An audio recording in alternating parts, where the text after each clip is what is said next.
മുഖ്യമന്ത്രിയുടെ സനാതനധർമ്മ പരാമർശത്തിൽ വീട്ടിലായി CPM. NSSും എതിർപ്പുയർത്തിയതോടെ തദ്ദേശ തെരഞ്ഞെടുപ്പിൽ തിരിച്ചടിയാകുമെന്ന ആശങ്ക. പാർലമെന്റ് തെരഞ്ഞെടുപ്പിന് സമാനമായി ഭൂരിപക്ഷ സമുദായങ്ങളുടെ പിന്തുണ നഷ്ടമായേക്കുമെന്നാണ് വിലയിരുത്തൽ.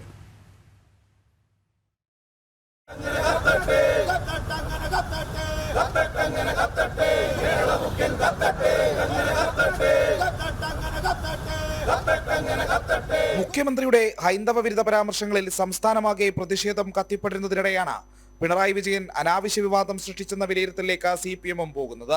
ശബരിമലയിൽ ആചാരലംഘനത്തിന് ശ്രമിച്ച് കൈപൊള്ളിയിട്ടും മുഖ്യമന്ത്രി പാഠം പഠിക്കുന്നില്ലെന്നാണ് പാർട്ടി നേതൃത്വത്തിൽ പരാതി ഉയരുന്നത്. SNDPക്ക് പിന്നാലെ NSSും പരസ്യ നിലപാട് സ്വീകരിച്ചതോടെ വലിയ ആശങ്കയിലാണ് CPM. തദ്ദേശ തെരഞ്ഞെടുപ്പ് അടുത്തിരിക്കുന്ന പശ്ചാത്തലത്തിൽ മുഖ്യമന്ത്രിയുടെ പ്രസ്താവന ഭൂരിപക്ഷ സമുദായങ്ങളുടെ പിന്തുണ നഷ്ടമാകാൻ കാരണമായേക്കുമെന്നാണ് കണക്ക് കൂട്ടുന്നത്. ശബരിമല യുവതീ പ്രവേശന വിവാദങ്ങൾക്ക് ശേഷം NSS സർക്കാരിനും മുഖ്യമന്ത്രിക്കുമെതിരെ ഇത്ര പരസ്യമായി വിമർശനം നടത്തുന്നതും ഇതാദ്യമായാണ്.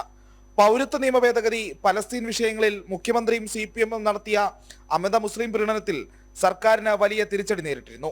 ലോക്സഭാ തെരഞ്ഞെടുപ്പിൽ LDFന് വോട്ട് നഷ്ടമുണ്ടായതും ഈ പശ്ചാത്തലത്തിലാണ്. ഭരണപരാജയവും ക്ഷേമ പെൻഷൻ വിതരണത്തെ പാളിച്ചകളിലുമെല്ലാം വലിയ ഭരണവിരുദ്ധ വികാരം സംസ്ഥാനത്തുണ്ട്.